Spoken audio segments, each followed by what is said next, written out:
السلام عليكم ورحمة الله.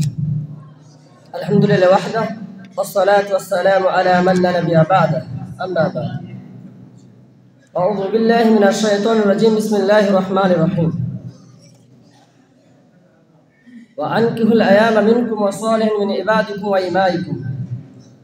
সম্মানীয় সভা পরিচালক এবং বিচারক মণ্ডলীগণ, মঞ্চে উপস্থিত ওলামাবর্গ এবং শিক্ষক মণ্ডলীগণ, আমার সম্মুখে বসে থাকা অত্র উচ্চ বিদ্যালয়ের ছাত্রবৃন্দ, এই বাৎসরিক প্রতিযোগিতায় যে বিষয়টি নিয়ে দণ্ডায়মান হয়েছে সেটি হচ্ছে বিবাহ অনুষ্ঠানে নারী পুরুষের অবৈধ সংমিশ্রণ। সম্মানিত উপস্থিত, বস্তুত মানব সভ্যতার মূল উপাদান হচ্ছে মানুষ, আর এই পরিবারের মাধ্যমে মানুষের জন্ম সংরক্ষণ। পরিবার গঠিত হয় বিবাহের মাধ্যমে। বিবাহ পরিবার ওই মানব সমাজের মূল ভিত্তি।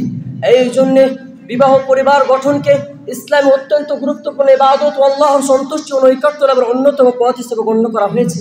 আল্লাহ তাআলা বলেন, ওয়ানকাহুল আয়ামা মিনকুম ওয়াসালিহিন মিন ইবাদিকুম ওয়া ইমাইকুম, তোমাদের মধ্যে যারা সঙ্গবিহীন পুরুষ বা মহিলা তোমরা তাদের বিবাহ দাও, এবং দাস দাসীদের মধ্যে যারা সৎযোগ্য তাদেরকেও। রাসূলুল্লাহ সাল্লাল্লাহু আলাইহি ওয়াসাল্লাম বিবাহের গুরুত্ব জানিয়েছেন, আন-নিকাহু মিনাস সুন্নতি ফামান লাম ইয়া'মাল বিসুন্নতি ফালাইসা মিন্নি। বিবাহ আমার সুন্নাত বাড়িতে, কাজে যেই ব্যক্তি আমার সুন্নাত অনুযায়ী কর্ম করবে না সে আমার সাথে সম্পর্কিত নয়। ইবনে মাজাহ আল্লামা আলবানী রাহিমাহুল্লাহ হাদিসটিকে সহিহ বলেছেন। সম্মানিত উপস্থিতি, বিবাহ যে একটি গুরুত্বপূর্ণ ইবাদত, তাই বিবাহের জন্য অনুষ্ঠান অনুষ্ঠিত করা যায় এবং নারী পুরুষকে দাওয়াত দেওয়া, তাদের আগমন হওয়া হাদিস দ্বারা প্রমাণিত, তবে অবৈধভাবে সংমিশ্রণ জায়েজ নয়। সম্মানিত উপস্থিতি, বিবাহ অনুষ্ঠানে নারী পুরুষের অবৈধ সংমিশ্রণের কিছু পয়েন্ট রয়েছে। যেমন প্রথম পয়েন্ট, বিবাহ অনুষ্ঠানে যখন হলুদ লাগানো হয় তখন দেওরকে ভাবিরা হলুদ লাগিয়ে দেয়। যখন থুবড়া খাওয়ানো হয় তখন দেওরকে ভাবিরা থুবড়া খায়। এক নারী পুরুষের অবৈধ সংমিশ্রণ। এ ব্যাপার হাদিসে এসেছে। হাদিস রাবি হচ্ছেন উকবা বিন আমির রাদিয়াল্লাহু তাআলা আনহু। তিনি বলেন, রাসূলুল্লাহ সাল্লাল্লাহু আলাইহি ওয়াসাল্লাম বলেছেন, ইয়াকুম দুখুল আলান নিসা, তোমরা নারীদের সংমিশ্রণ থেকে বেঁচে থাকো, তোমরা নারীদের কাছে যাওয়া থেকে বেঁচে থাকো। তখন একজন আনসারী সাহাবা বললেন, ইয়া রাসূলুল্লাহ আফরাইতাল হামওয়া, দেওর সম্পর্কে কি বলছেন? তখন আল্লাহ রাসূল সাল্লাল্লাহু আলাইহি ওয়াসাল্লাম বললেন, আল হামওয়াল মাউত, দেওর হলো মরণের সমতুল্য। সম্মানিত উপস্থিতি, দ্বিতীয় পয়েন্ট, বিবাহ অনুষ্ঠানে যখন গীত গায় তখন ছেলেরা সেই জায়গাতে উপস্থিত হয়, আর যখন ছেলেরা গান বাজনা বাজায় মেয়েরা তখন সেই জায়গাতে যায়। এক নারী পুরুষের অবৈধ সংমিশ্রণ। তৃতীয় পয়েন্ট, বিবাহ অনুষ্ঠানে যখন বরযাত্রী যায় তখন এক গাড়িতে ছেলে মেয়ে পাশাপাশি বসে বরযাত্রী যায়। এক নারী পুরুষের অবৈধ সংমিশ্রণ। চতুর্থ পয়েন্ট, বিবাহ অনুষ্ঠানে যখন সিংহাসনে শালীরা বণিককে মিষ্টি খাওয়াতে যায়, সেইখানে অনেক ছেলে মেয়ে উপস্থিত থাকে। এক নারী পুরুষের অবৈধ সংমিশ্রণ। পঞ্চম পয়েন্ট, বিবাহ অনুষ্ঠানে যখন খাবার খাওয়ানো হয় তখন ছেলে মেয়েকে একসাথে এক প্যান্ডেলের ছায়ার নিচে এক টেবিলে পাশাপাশি বসিয়ে পর্দাহীন ভাবে খাবার খাওয়ানো হয়। এক নারী পুরুষের অবৈধ সংমিশ্রণ। এই সকল অশ্লীলতা, বেপরদা, অন্যান্য ধর্মসাদের পাপ থেকে মুক্ত হতে হবে। আমাদের সমাজের অধিকাংশ বিবাহ হচ্ছে এই কঠিন ভয়ঙ্কর পাপের মধ্য দিয়ে। আমরা দেখেছি যে আল্লাহ তাআলা পর্দাকে ফরজ করেছেন। যেই নারীর সাথে বিবাহ বৈধ, সেই নারীর সাথে বিবাহ বৈধ, সেই নারীকে গায়ের মারহাম বা বেগানা বলা হয়। সেই নারী ও পুরুষ সাবালকের পরে বিবাহর পর ব্যতীত আপসে দেখা সাক্ষাৎ কথা বলা বৈধ নয়। পক্ষান্তরে দেখা সাক্ষাৎ ও লেনদেনের প্রয়োজন হলে তার বিধান হলো পর্দা।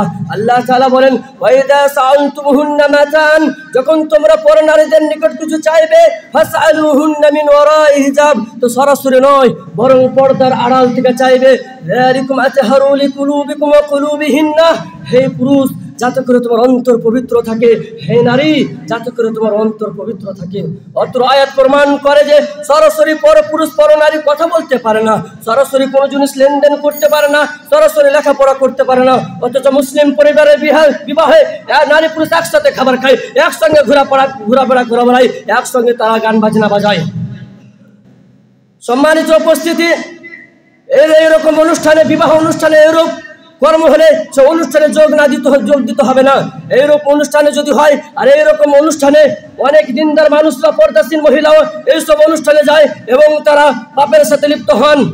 এই জন্য আল্লাহ তাআলা এমন জায়গাতে যেতে নিষেধ করেছেন, ওয়ালা তাকরাবুজ জিনা ইন্নাহু কানা ফাহিশাতাও ওয়া সাআ সাবিলা, তোমরা ব্যভিচারের নিকটবর্তী হয়ো না, নিশ্চয়ই তা অশ্লীল ও নিকৃষ্ট আচরণ। সম্মানিত উপস্থিতি, কোন বিবাহ বা ওলিমা অনুষ্ঠানে এইরূপ শরীয়ত বিরোধী কর্ম হলে সে অনুষ্ঠানে যোগ না দিয়ে সাধ্যমতো প্রতিবাদ করতে হবে।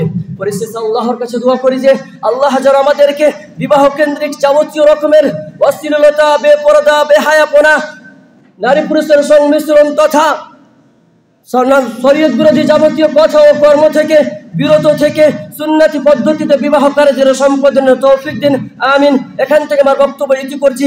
আসসালামু আলাইকুম ওয়া রাহমাতুল্লাহ।